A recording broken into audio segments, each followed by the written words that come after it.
What's up, everybody? We are back. John Delarose here, the leading Hispanic voice in science fiction.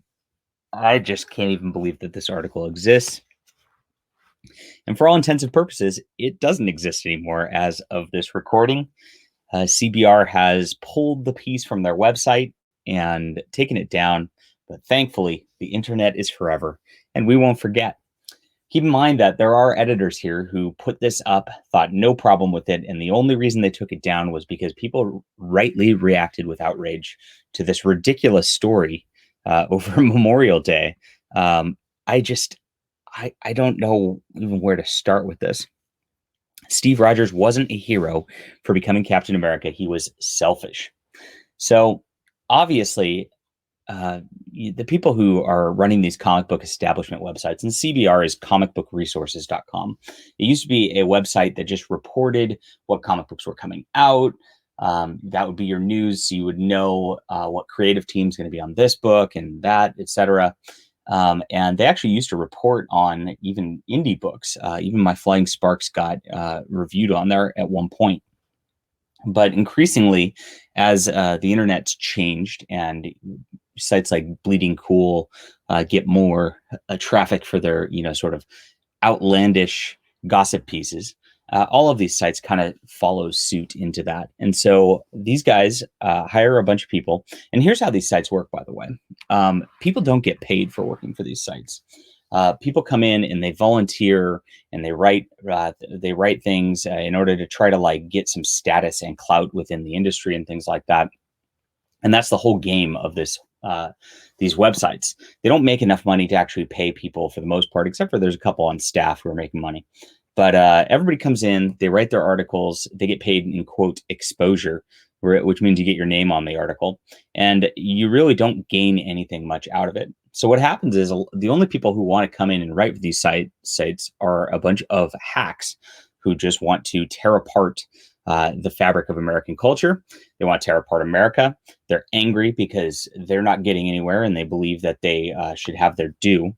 And they just are talentless people who want to tear down the creations of others. And that's exactly what we have here.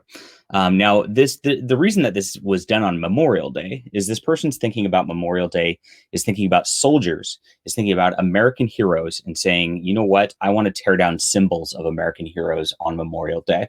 That's what I want to do because I hate America. And that is the onus of a piece like this, unfortunately.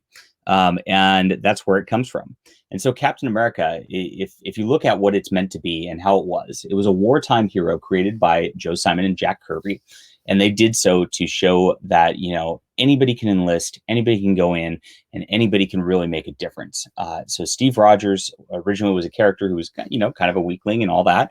And he took the serum because he was willing to do whatever it took to fight for America, to fight for freedom. That was the whole deal. It was the pure selfless sacrifice. That is the entire story of Captain America. This makes zero sense from this perspective here. Unless you're thinking America is a bad thing and you want to tear those ideals down.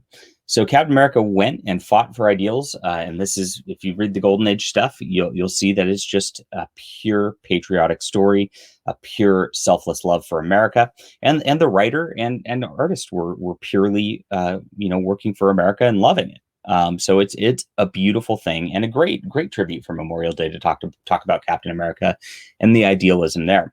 Now, taking this reverse tack is very interesting and just very bizarre. And the article actually gets more bizarre on how to do this. So Steve's choice to become Captain America is rooted in a fetishization of the hyper-masculine rather than an innate desire to do good for his country. What? This is all like modernism being placed upon something that was done 100 years ago, or whatever it was. What's 1940 now? 80 years ago. And then trying to ascribe this person's motives of a hatred of masculine, which is what this person's trying to imply here, onto these writers who were making a actual book about an innate desire to do good for the country. That was the whole point of the book. Oh, geez. Crazy. This is a bold claim against America's Golden Boy. Yeah, that's one way to put it. All right. So how inspired Marvel's most twisted. So here's the deal. So he inspired bad guys. So I mean, now you want to take the superhero concept and say it inspired bad guys. So this, I mean, this has been something that's been addressed in superhero books. It's like they talk about this because it's like, would the Joker exist without Batman? Well, I mean, probably. Psychos exist. So I don't know that blaming good people for doing good works is ever a good thing, saying that there's going to be an adverse reaction to it just because good people exist. This is just a bizarre, bizarre article that I can't believe this got up in the first place. Here it is: altruism's ugly side. Captain America is known for his altruism and his willingness to sacrifice everything for what he believes to be right. Believes to be right. Here's the deal. So this person can't handle truth, justice, in the American way. Truth, justice, in the American way is not right to this article writer, which is insane because this person is only allowed to write this kind of article because he lives in America. If you think about it, never in anywhere else in history, in any time, would somebody be able to write about how they hate the ideals of their own country in a little article about a comic book and be able to just do that. Very, very bizarre. Talk about selfish. So the altruism is in what he believes and nothing else. I don't know about you, but when I do altruism and when anybody does altruism, it's for the beliefs that you think are good. If you believe it's good to help the poor, you're going to go help the poor. If you believe it's going to be good to fight for your country, you're going to help fight your country. I mean, why would you do something you don't believe in? That doesn't make any sense. Captain America will fight against anyone who opposes his worldview, including his friends. Look at the catastrophic violence that breaks out in the Civil War comic. Okay, this is very interesting. And if you look at the overall in this situation, Iron Man was clearly the weird aggressor in Civil War who was trying to register all superhumans and make it a government-run thing, where Captain America was like, no, we need to have our freedom. So Captain America was reacting to that, even in that book. I know they try to present it that like both sides had a point or whatever, but when you read through the story, it was very clear that Iron Man was way off the rails and causing the problems in Civil War. Of course, this is also a modernistic take on these characters. If you look at them from the 1940s or 1960s, the Civil War sort of thing would have never happened with these characters in their original form and in their true patriotic forms. And Iron Man was a true patriot also back in those original days, but it's been twisted over the last 60 years to where these characters really don't have what they had before. And I don't know that using an example like this makes any sense whatsoever. The beautiful side of selfishness. Very bizarre statement again. I don't know. All this stuff like really doesn't make much sense. And of course, here's the deal. CBR got a lot of backlash on this.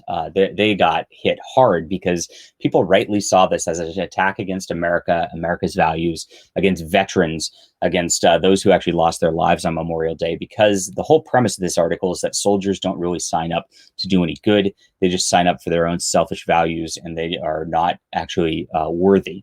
And that's what the intent of this article was. And it was ugly. So they got tons of backlash. They got hit really hard across social media. Instant regret, as we like to say, and and it's taken down now. So this was taken down, and I'm glad that they took it down. I don't see a statement or anything from CBR about this. They just seem to go on and continue to post their articles. I've been scrolling through their feed to see if they would be addressing this whatsoever. But I think CBR really needs to apologize to both comic fans because they're obviously trying to tear apart anything that's beautiful about the comic culture that they're based upon. And they also need to apologize to veterans and to anybody who is an American citizen and a patriot. It's really a sad statement that happened here. And yeah, I just went through just to make sure. No statement from CBR on their Twitter, just a bunch of articles being posted. What do you think about this? I think that, it's just another example of those in the establishment industry to me saying that they hate comics. And so why are they making a comic website when they hate comics? That's something that you'll have to think about and hopefully come to a conclusion about mainstream entertainment culture that I have. hit that like and subscribe button, and I will be back soon with some more videos. Leave a comment down below, and I'd love to hear from you. I'll talk to you later.